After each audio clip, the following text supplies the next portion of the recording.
Raju sir के नाम से इस यूट्यूब चैनल में आपका हार्दिक स्वागत है। हमने प्रीवियस लेक्चर्स के अंदर कम्युनिकेबल डिजीजेस के बारे में पढ़ा था और जितने भी कम्युनिकेबल डिजीज हमने पढ़ी है उन सारी कम्युनिकेबल डिजीज पे एम्स एग्जाम एमसीक्यू जो रहते हैं उनके ऊपर हम कुछ एमसीक्यू यहाँ पे पढ़ने वाले हैं। तो सारी कम्युनिकेबल डिजीज की एमसीक्यू जो है आज हम विद रैशनल सॉल्व करने वाले हैं। तो सबसे पहले हम बात करें इस कड़ी के अंदर कम्युनिकेट डिजीज के अंदर सबसे फर्स्ट क्वेश्चन है,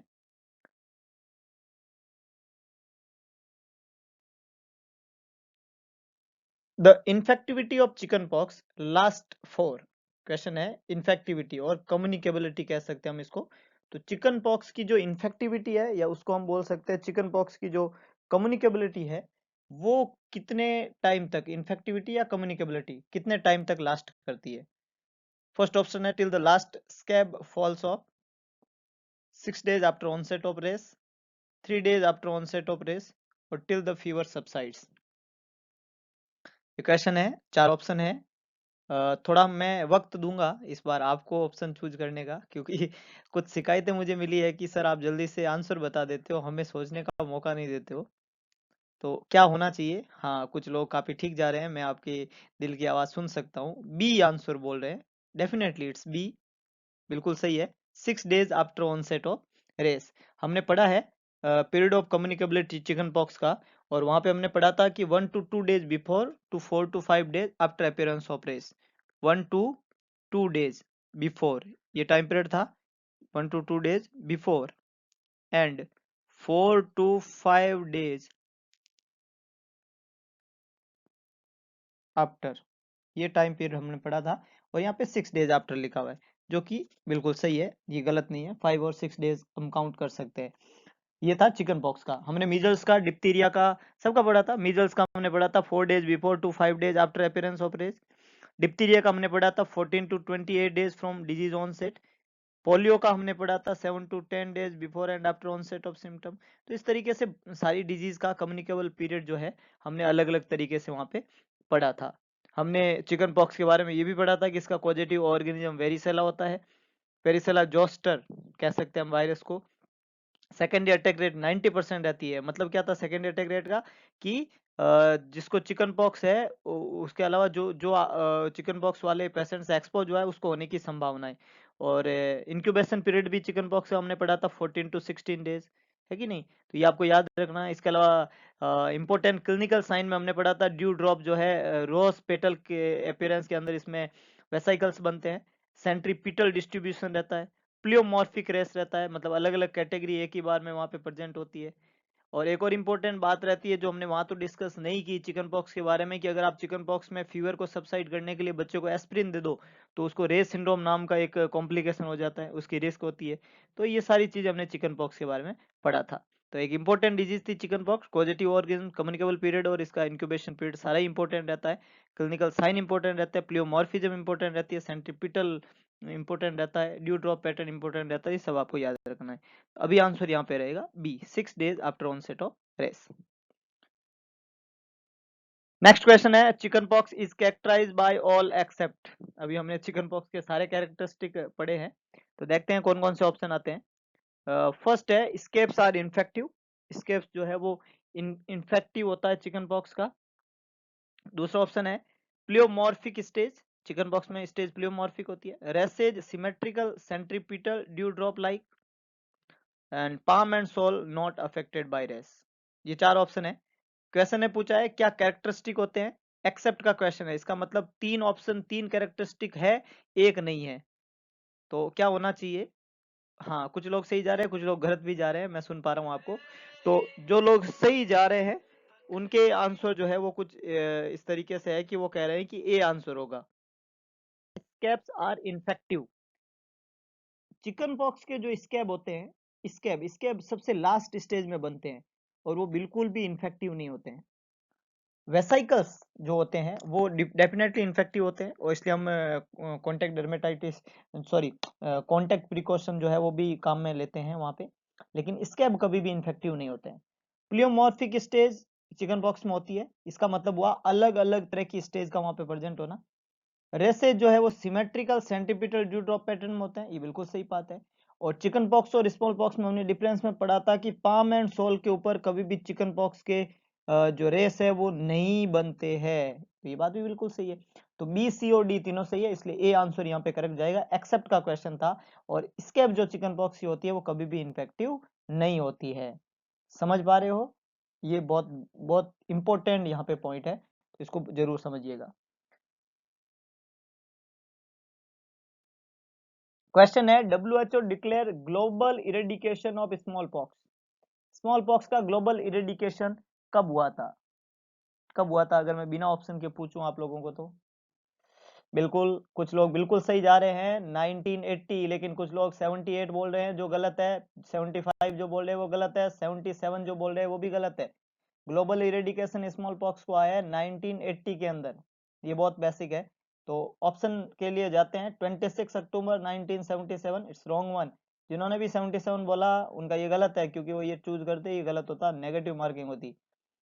5 जुलाई 1975, इट्स आल्सो रॉन्ग वन। 17 मई 1975, 75 तो है ही नहीं, तो तीनों गलत है। किसका इंतजार करना है? 80 का, और ये रहा 80।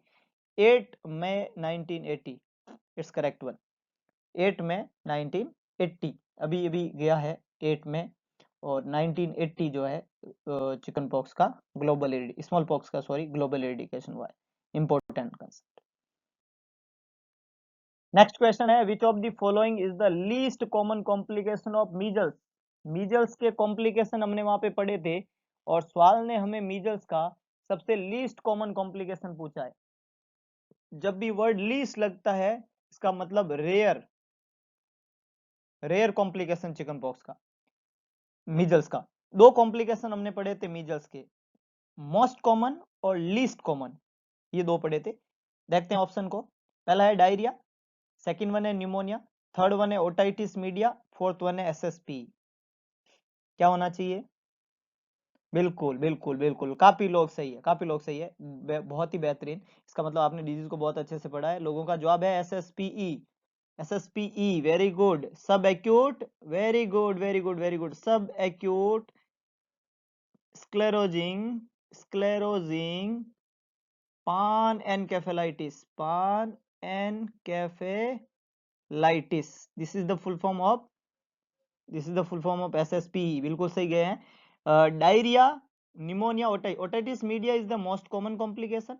Pneumonia and diarrhoea also comes under the common complication, है ना। जीआई सिस्टम से डायरिया होता है, रेस्पिरेटरी सिस्टम में निमोनिया होता है, और सेंसरी सिस्टम में ओटाइटिस मीडिया होता है। तो ये कॉमन कॉम्प्लिकेशन है। कैसे कॉम्प्लिकेशन है? कॉमन, सबसे कॉमन, मोस्ट कॉमन कह सकते हैं हम इनको।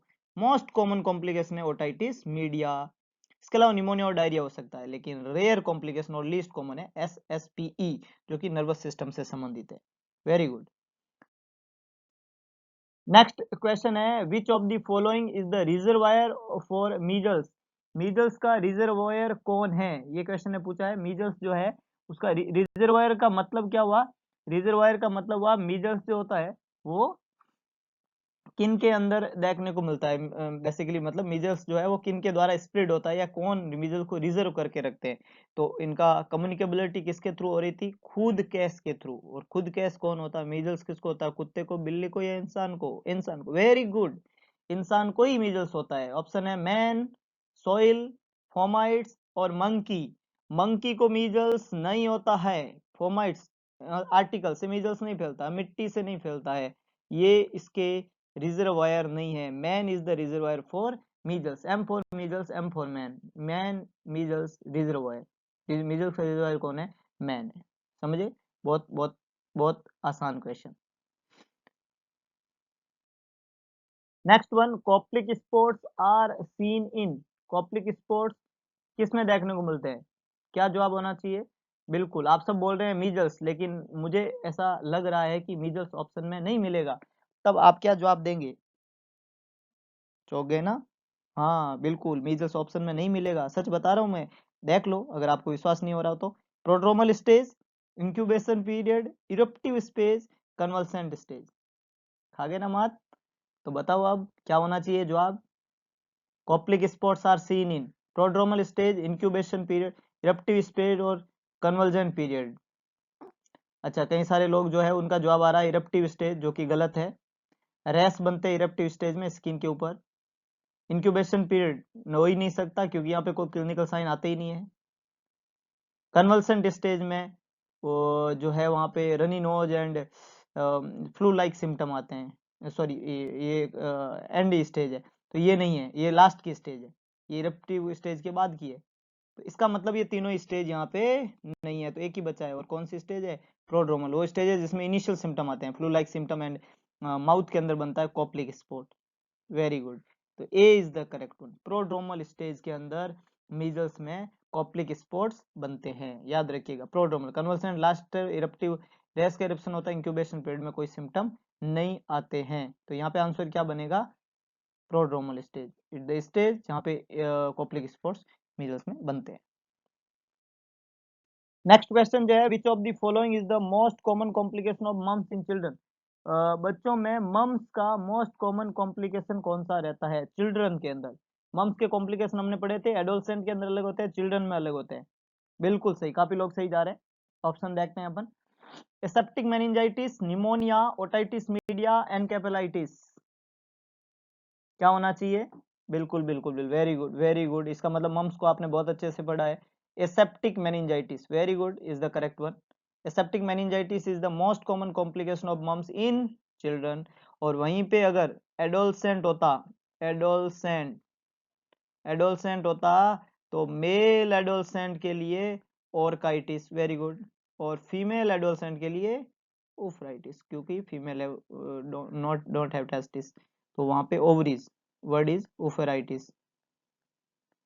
तो मेल है ऑर्काइटिस और फीमेल है oophoritis. Aseptic meningitis is the common complication of mumps. Next one, positive Schick test indicate.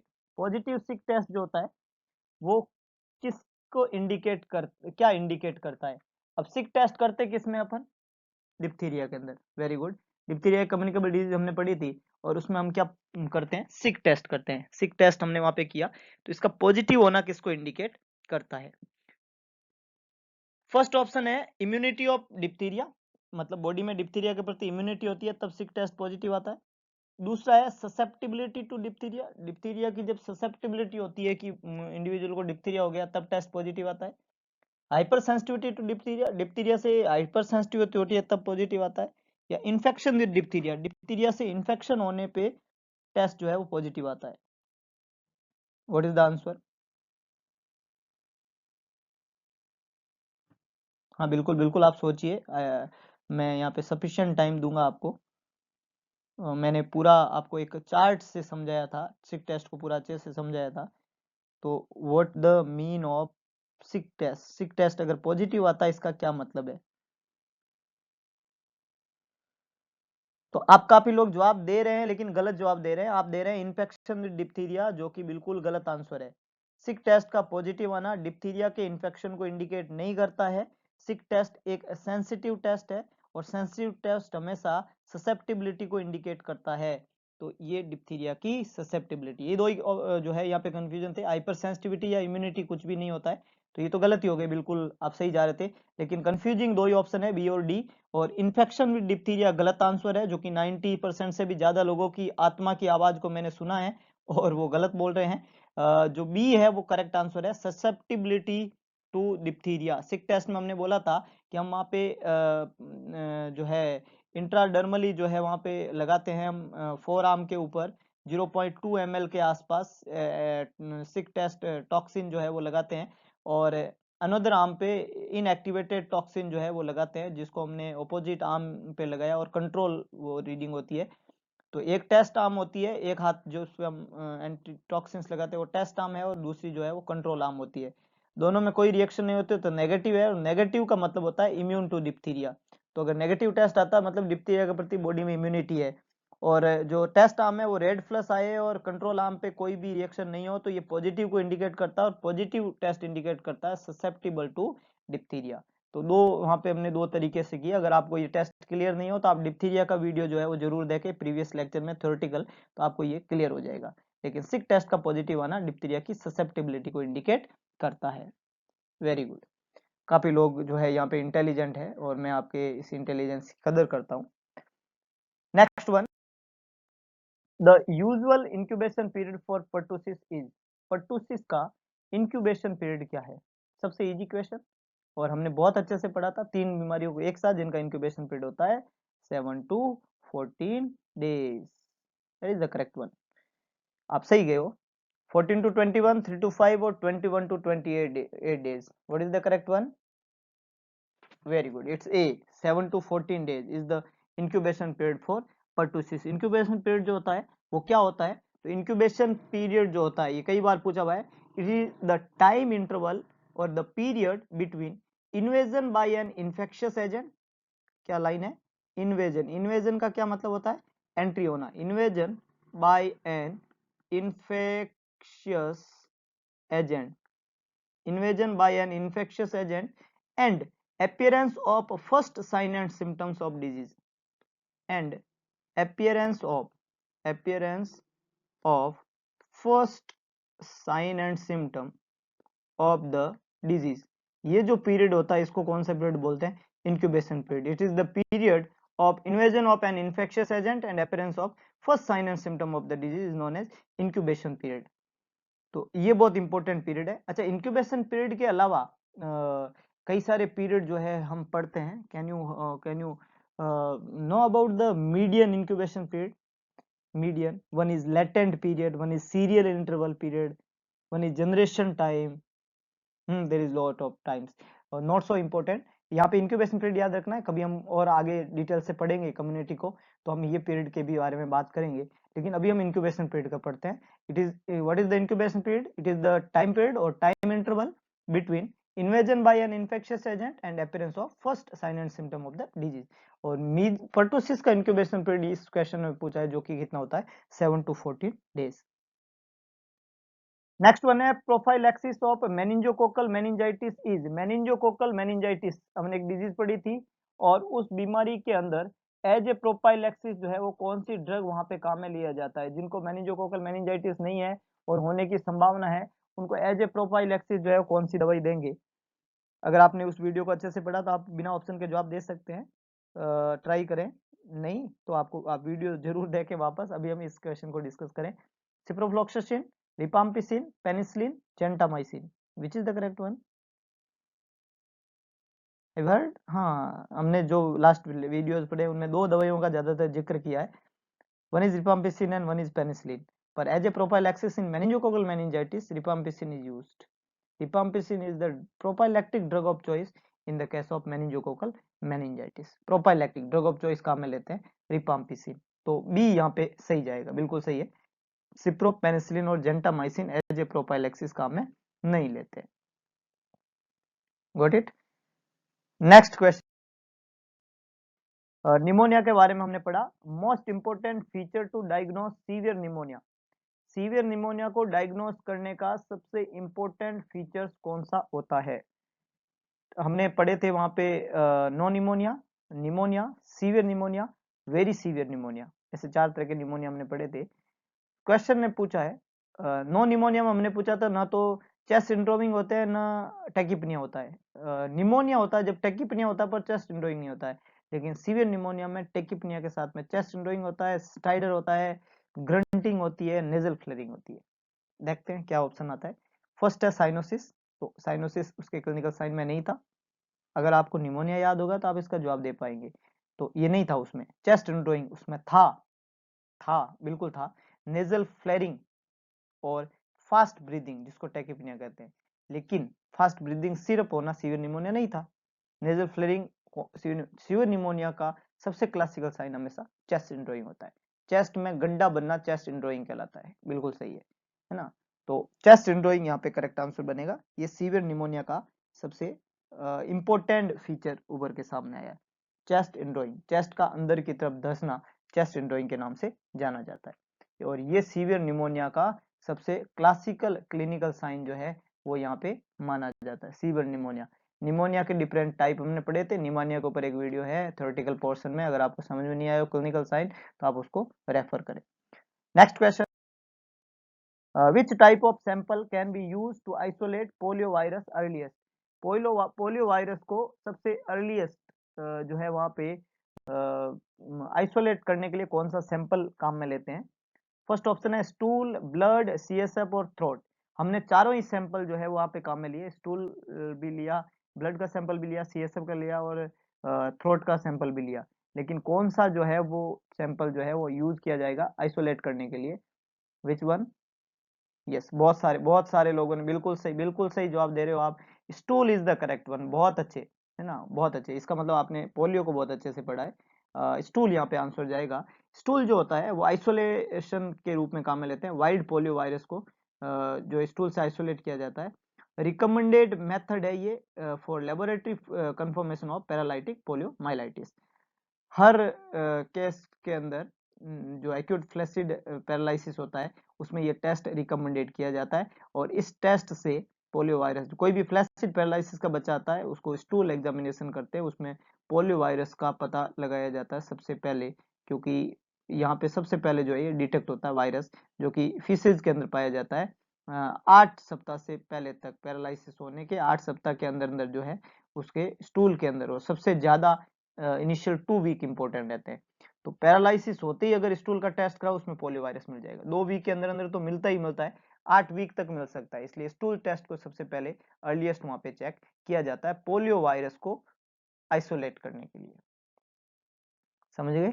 बाकी टेस्ट करते हैं, लेकिन सबसे इंपॉर्टेंट टेस्ट होता है स्टूल टेस्ट। तो ये कुछ एमसीक्यू जो है वो कम्युनिकेबल डिजीज पर थे। होप सो आपको बहुत मजा आया होगा इन एमसीक्यूज को सॉल्व करके। और ये सारे इक्वेशन जो है वो एग्जाम में रिपीटेडली आते हैं, और आपको इन क्वेश्चन को बहुत अच्छे से समझना है, और आप होप सो आप बहुत अच्छे से समझ पाए हो, तो आपके क्वेश्चन आंसर जो है वो हमेशा करेक्ट होए। इसी तरीके के मजेदार वीडियो को आनंद उठाने के लिए जुड़े हुए रहिए मेरे यूट्यूब चैनल से।